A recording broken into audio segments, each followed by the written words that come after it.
This is the Speak For Yourself podcast featuring the best of Colin Cowherd and Jason Whitlock. I'm your host, Jason McIntyre. Let's get started.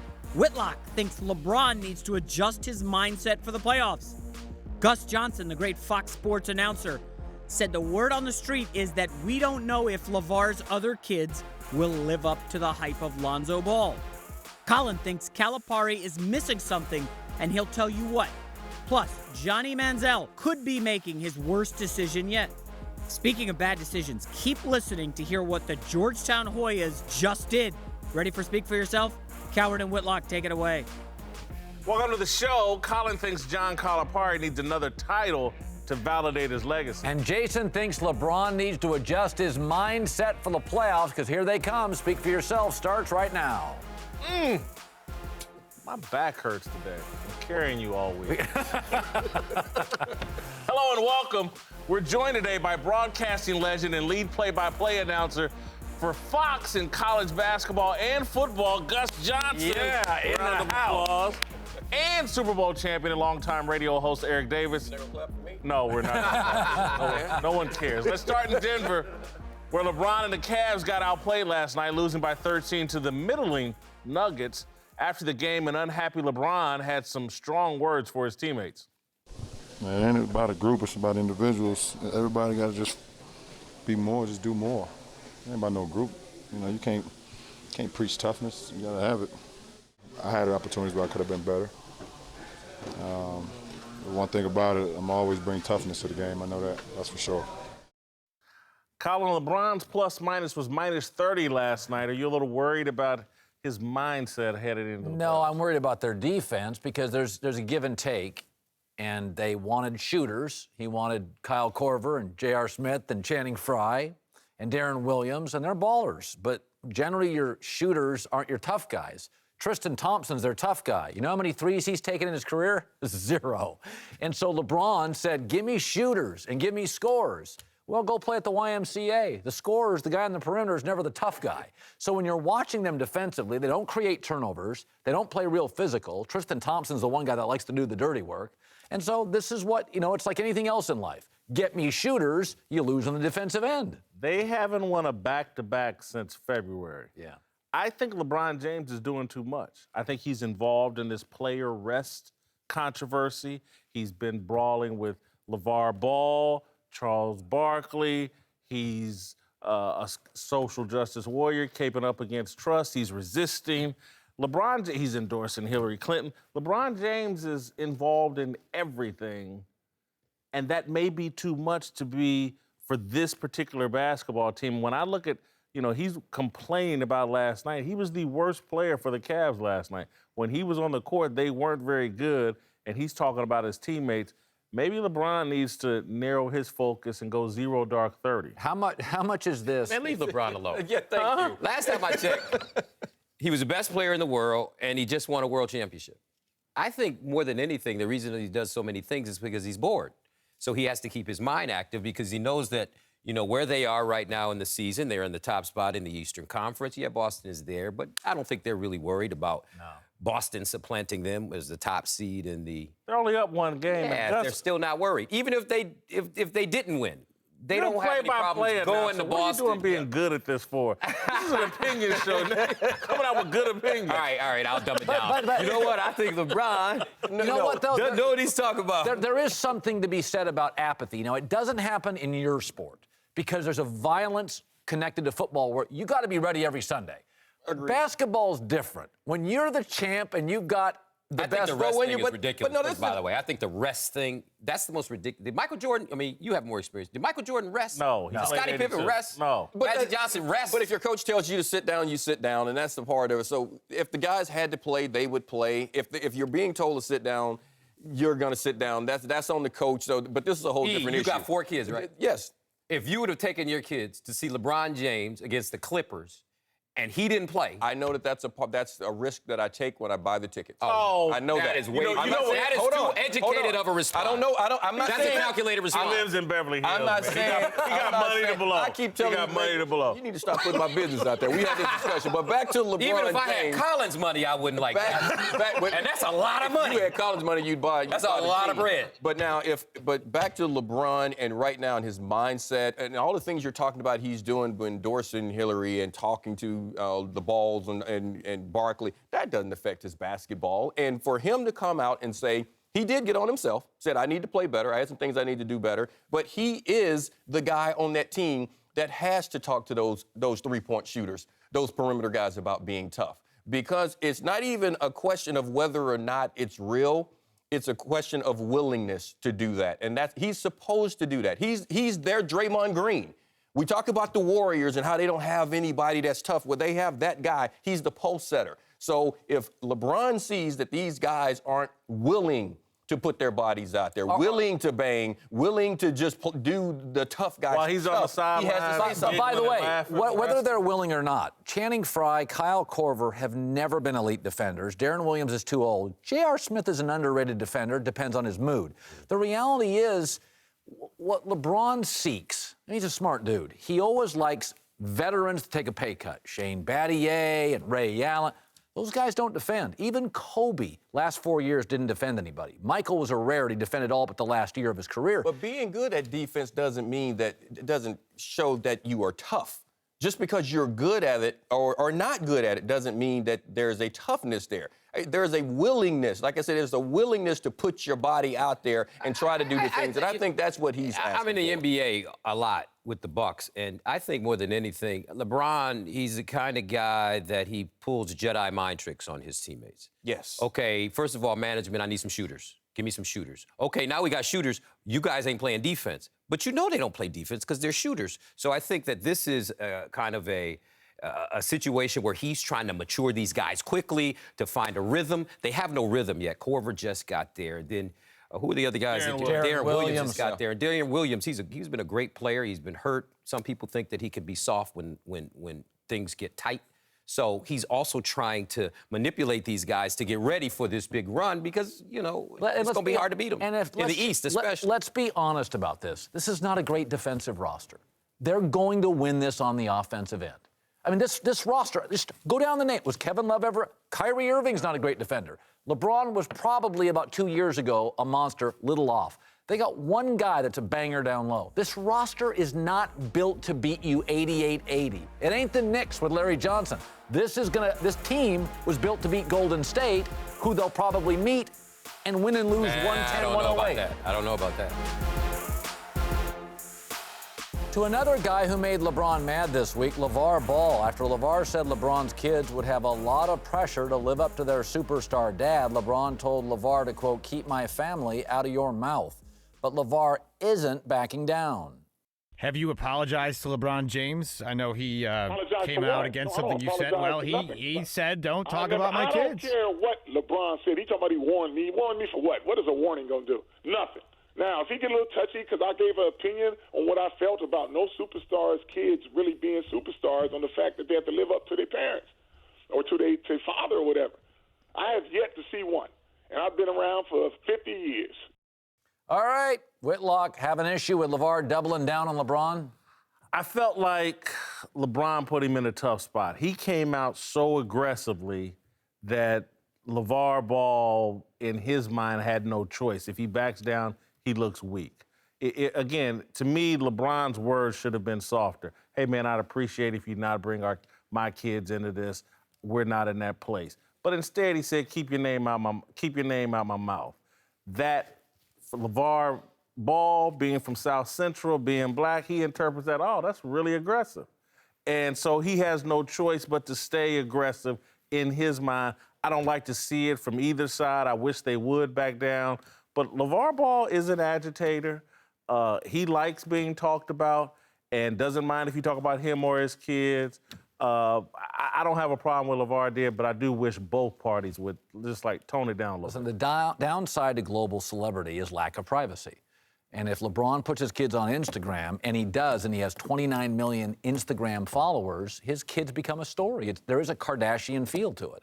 Now, they're younger kids. I think they're 12 and they're 9. It's a little early, and I'm never comfortable about, injecting kids into celebrity. But Will Smith's kids, look, we're in Hollywood here. Yep. I mean, these kids are 8, 9, 10, 12 years old. They're all over lives TV. in Brentwood. He's got a home in Brentwood. So, I mean, listen, I don't like people talking about people's kids, but LeBron has talked about his kids on various social media platforms, so people talk about his kids. It doesn't need to turn into a threatening type thing. That's the part of it I don't like. Tupac, yeah. Like I said yesterday, I understand when LeBron said what he said because basically that was a parenting thing. That's the way I took that comment, where he basically said, my kids can handle the pressure that I'm putting on them, but you're not raising your kids to handle the pressure that's going to be on them. That's the way I took that. Now, I was saying before, LaVar Ball has gone from being the hype man and being the publicist. Like he's gone from being Flavor Flav. Now he's DJ Khaled. The show's about him now.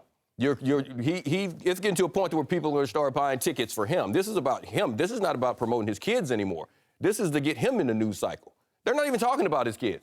They're not talking about his sons. They're not talking about UCLA basketball. They're not talking about the draft. They're talking about LaVar Ball. Dude's genius. I screwed up. He's really creating a great brand. Yes. If you think about it.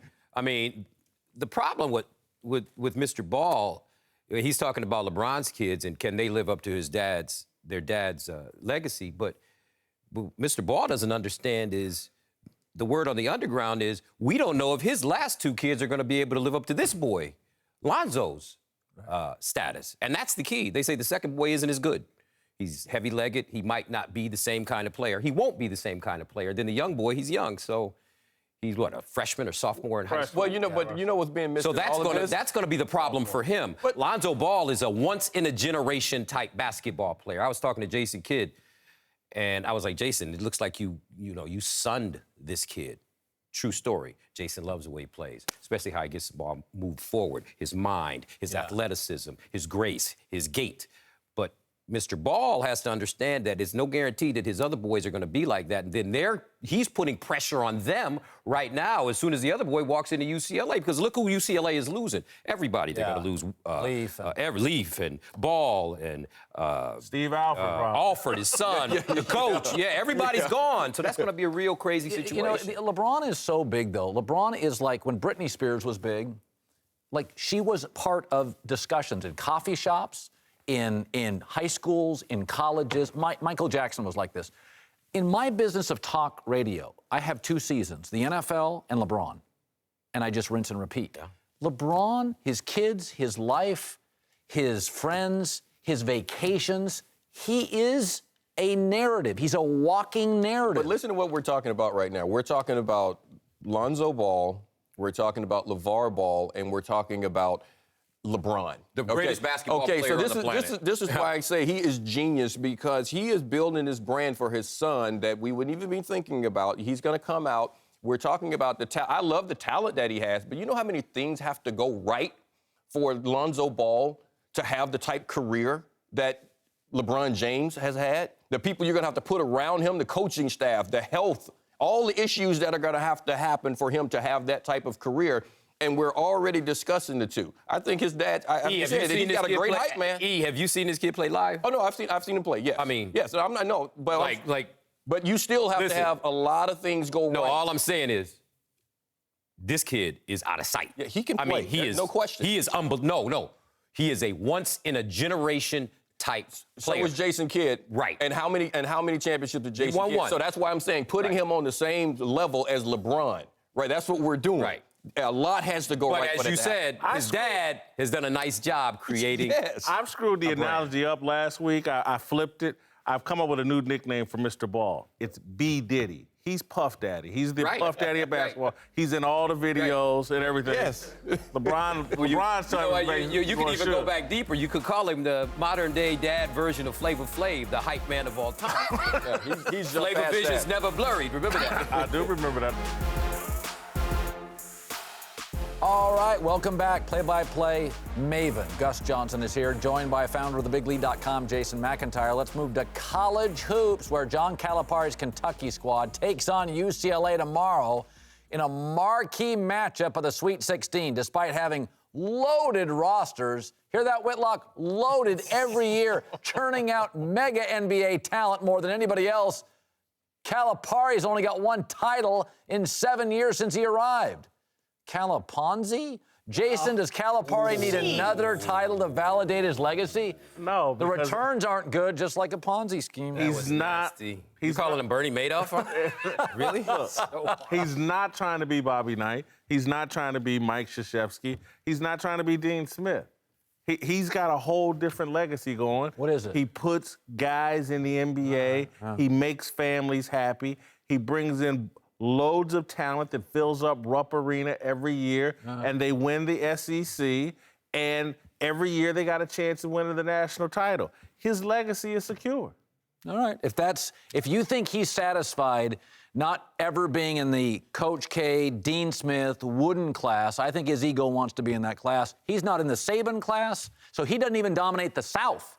He's not even the big dog in the South. Forget college basketball. SEC. Oh, SEC basketball. Woo. Wait, That's the Wow. You just mentioned Coach K. You Beats know what Vandy Coach twice K a year. started doing? Started copying Calipari with the one and done. He's copying and emulating. What is it? Imitation is its most sincere form of flattery. That's what Coach K's doing. He won a title. Come on, Gus, tell him. No, he puts a bunch of guys in the NBA. If I was a booster, No, he doesn't Kentucky, just put guys in the NBA. He makes black men millionaires. So that's a big thing. I have no All problem right, with that. that's a big thing. You know, these kids go, they get great jobs when they come out of school after 1 year in college. That's beautiful. First of all, he makes a millionaire. Second of all, last time I checked, John Thompson, Nolan Richardson, Tubby Smith, Tom Izzo, Jay Wright, they've only won one national championship. That's right. There's some other guys. And he's not an old man. He's not an old man. He's still got time. But this is my point. When you look, I'm glad you brought that up. Right now, Calipari is in that class of John Thompson, Tark. These are Hall of Fame players, Hall of Fame coaches. I think he is paid to be Coach Krzyzewski. He's the highest paid. No. He's paid to fill up that arena, keep interest high. I think his vision of himself. Look, it's great to be celebrated as a Coach K and Bobby Knight and whoever the multiple. It's great. But if that's not you and that's not your So personality. you don't think that's his personality? No, I really think he's in it to win games and have a chance at the national title. I think he gets his most satisfaction from, look at these guys I helped. Look how happy their families are. I think he gets his most satisfaction off being John Calipari, which is, there's nothing wrong with that. There's a lot of ego I mean, everywhere. I get my most satisfaction off being Gus Johnson. Yeah. You get your most satisfaction off being Colin Cowherd, and you, Jason Whitlock. Yeah. I mean, so what's wrong with that? This is his job, his personality. He is establishing a legacy at Kentucky where he's changed the model. One and done. We all know about that. Okay, come. But how great You is spend he? 1 year, it doesn't matter. You spend 1 year, boom, you go get paid. We'll get the next guys to come in. And as you mentioned, Coach K's doing the same thing at Duke. Colin, Aaron Rodgers, does he need another title to validate his legacy? Yeah. Come on. He does. How can you say that? He's already According one to of the who? best quarterbacks. Aaron Rodgers, to this point, our takeaway is, he said one great playoff run. Dan Marino's that's not a not great the quarterback, takeaway. right? Well, Charles that- A Barkley. lot of not people a say great that. Hold on, hold on. condescending, not That's as not the takeaway. coachable, got an ego. Brady keeps piling him up. No. Aaron Rodgers' legacy right now is like, man, this may be the greatest talent we've ever seen at quarterback. Talent. And But he's not greatest quarterback. won 'cause he 2 doesn't win enough. MVPs. Again, listen, we can go. Listen, that whole everything about championship, and only thing we're going to judge is people on championships. That's why LeBron is a haunted man. That's why no one cares about the regular season. By the way, every time somebody says they don't care about championships, then they win and they cry and they said, all I thought about was a championship. Michael Jordan's crying over this. LeBron's crying over that. People love to win championships. I think Aaron Rodgers' second greatest legacy, aside from being one of the great quarterbacks in the NFL, is that he's got the second prettiest girlfriend in the history of the National Football League. I mean, Tom Brady. There's nothing wrong. Right, I said the second. There's nothing wrong I with said being the second. greatest recruiter in college basketball. There's nothing wrong with that Okay, whatsoever. but again, But Cal's not done. Come on. who does supermodels don't compare themselves to models? Tyra Banks compared herself to Cindy Crawford. When you're in rarefied air, you're not comparing yourself to Mark Few. He is going toe-to-toe with Krzyzewski. Kyle, if they offered a bet in Las Vegas, the guy is what, 51 years I think old? he's 57. Something. Oh, he's 50. Oh, he's 50-something. 50-something years old. If they offered a bet in Vegas, will Calipari get 2 national titles or not? Guarantee you, I know where your money would be placed. I don't believe in wagering. I'd probably go. Right. Yeah, you probably do what? I'd probably go Calipari wins a second, but I don't think it's a guarantee. And he may go on a run. All right, let's move to Washington, D.C., where Georgetown fired head coach John Thompson III today. Thompson was the son of coaching legend and the elder John Thompson, who built the prestigious school's elite program from nothing. One of the Thompsons has been at the helm at Georgetown for 40 of the last 45 years. Wow. And the university's president said, quote, "Our tradition of excellence as a university will forever be inextricably linked with John and his family." Listen, I'm shocked and saddened by this firing. And John Thompson is the most important and impactful African-American coach in the history of American sports. I'm shocked that his son was removed. The end of the Thompson era, to me, is a tragedy at Georgetown. I got more to say, but I want to. What are your thoughts? Well, I was a little surprised, too. Lorenzo Romar lost his job, and 3 or 4 years ago, he was rolling. We're becoming very impatient. We're paying colleges more. Message boards, social media, fans are harsher. The expectations from the blogosphere and social media and the salaries paid to coaches has not given you a 5-year window. It's a 2.5 window. Heck, when you're at Texas, they were complaining about Charlie Strong at the end of his first year. Charlie didn't even have any of his players.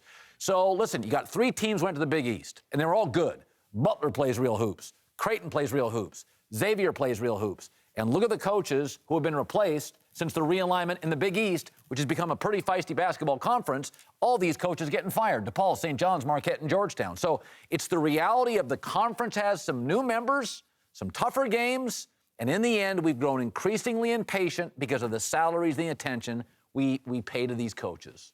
But this is a program that hasn't been to the Sweet 16 in a decade, okay? This used to be a feared and respected program. I grew up in the Northern Virginia area. Georgetown was everything. They owned the D.C. area. They had it on lockdown recruiting in D.C. They're not doing it right now. They've been passed, as you said, in the Big East by Villanova. Xavier has had a better run, and Butler for sure in the last decade. I think it was time. I would agree with you on everything you said. But I think there is Thompson. a silver lining, if what I'm hearing is true. I'm also saddened that John Thompson III was fired. I love Coach John Thompson Jr. But if it was time, according to the officials there, the administration, and if they bring Patrick Ewing in to be the head coach, I got no problem with it. Listen, and I do. And I say this, I understand the record and the lack of postseason success. I get it. The firing is justifiable. John Thompson built this program from nothing. And it saddens me that JT3 wasn't better supported by us, by our talent. They should have had this. John Thompson built a great program, and his son should have benefited from that and did for a while. But they should have had their pick, in my view, of black talent around the country, and this program should be elite. I don't know if Patrick Ewing is the answer. It's a nice, high-profile name. He hasn't been able to get an NBA head coaching job. 75% of second-generation business fails. Is that? The Lakers, father dies, kids can't get it done. It's a great one. This is an American business story that the dad, growing up in a different era, Ray Meyer, Joey Meyer, creates a legend, and the son, who grows up with more comfort, doesn't have maybe the desperation, the willfulness, isn't quite dad. Now, John Thompson Jr., he won some games here. Yeah, he did. But what we're seeing is happening on Wall Street, Main Street, in the courts, in the football fields everywhere. It's a phenomenon. The son's not the dad. You're making a great. I know both of these guys. I have gone to war with Big John. I mean, we have really butted heads. But at no point have I ever lost respect for him.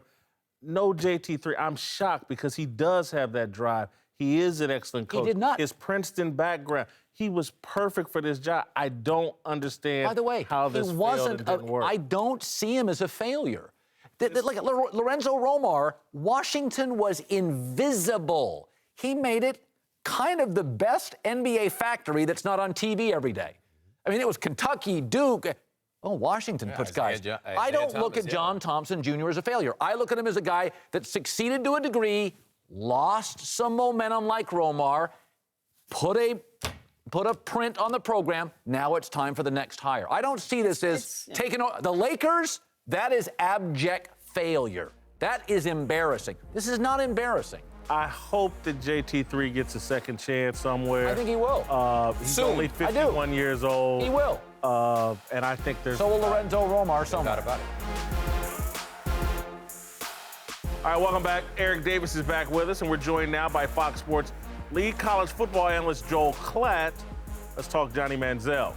According to Ian Rappaport, after missing all of last season, the troubled former Heisman Trophy winner is eyeing an NFL comeback and reportedly has drawn some serious interest from Saints head coach Sean Payton, who was spotted having breakfast with Manziel during the Super Bowl week. Colin, would New Orleans be a good fit for Johnny football? Maybe football-wise, I don't think off the field. Listen, I'm comfortable talking about this because Johnny's acknowledged he had problems. His dad said he thought his life was in danger. There was a domestic abuse allegation. I don't know if it rose to a charge. I think they dropped the charges. Okay. Yeah. So I'm okay talking about this because they've confirmed suspicions about this. And I do think there are certain cultures that players are better fits in. You know, I look at New Orleans and I look at that culture and that city. It is a celebratory culture. It's fun. And that franchise, I mean, that stadium's right downtown, and I think there's better places for him to be. And I really do. I'm a terrible fit in New Orleans. The etouffee would eat me alive. He's a bad fit in New Orleans. Although Sean Payton and Drew Brees would be great work environment. Brees, similar size. I can see Sean Payton thinking, hey, I see some Drew Brees and Johnny Manziel. But no, you just don't drop this kid off on Bourbon Street. You don't send him to the Las Vegas Raiders to back up Derek Carr. Green Bay, that would be a good fit. I don't want to avoid I think the low-hanging fruit of this conversation, which is not just fit, but ability in the league.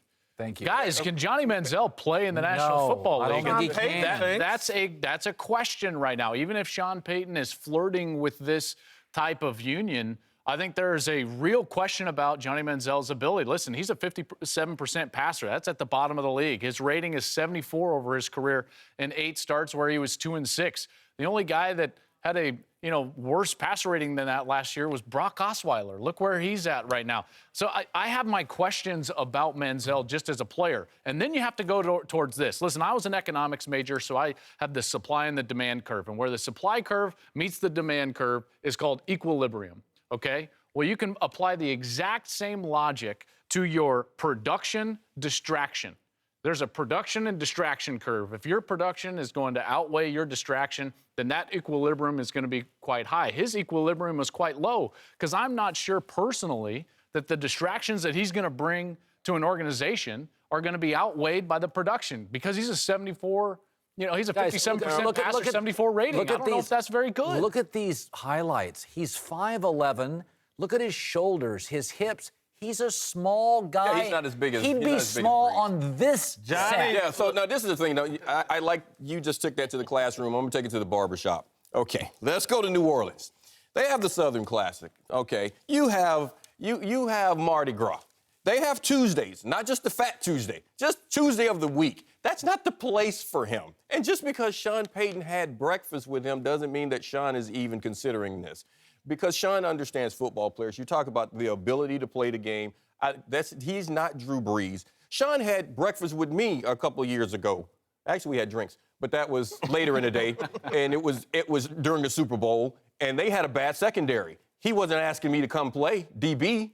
Just because we had dinner together, and that's what everyone's assuming right now. I don't think Johnny Manziel... Sean's a social guy. Sean's a Most very NFL social coaches guy. aren't. He also loves quarterbacks that are workers. Let me tell you a quick story, and this is a personal story. I was in OTAs with the New Orleans Saints the year that they signed Drew Brees coming off that horrific shoulder surgery when he was with the Chargers. So he's going to choose between the Dolphins and the Saints. Dolphins go a different route, remember, and Brees ends up with the New Orleans Saints. This is the year after Katrina.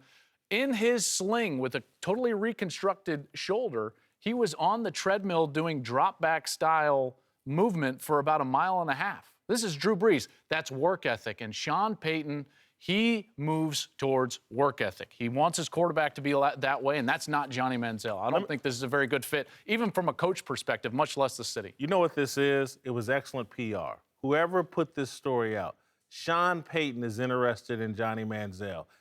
That's good for Johnny Manziel's brand. One of the great quarterback coaches, offensive minds in the league, they're putting out the story, thinks Johnny Manziel still has football value. That's a good Maybe point. we've all been played. That was your best point in 2 days. This is the Speak for Yourself podcast featuring the best of Colin Cowherd and Jason Whitlock. I'm your host, Jason McIntyre. Listen, LeBron calling out his teammates. I mean, that's not anything new. He's been doing this for 4 months. He's trying to self-motivate his guys at the end of a long marathon.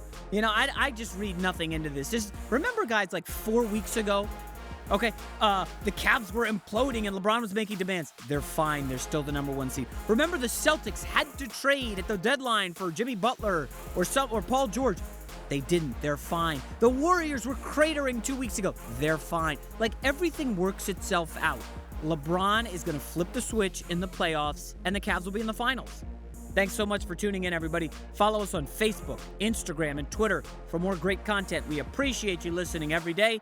If you like what you hear, go leave a review on iTunes. We're off Friday, but back Monday. Talk to you then.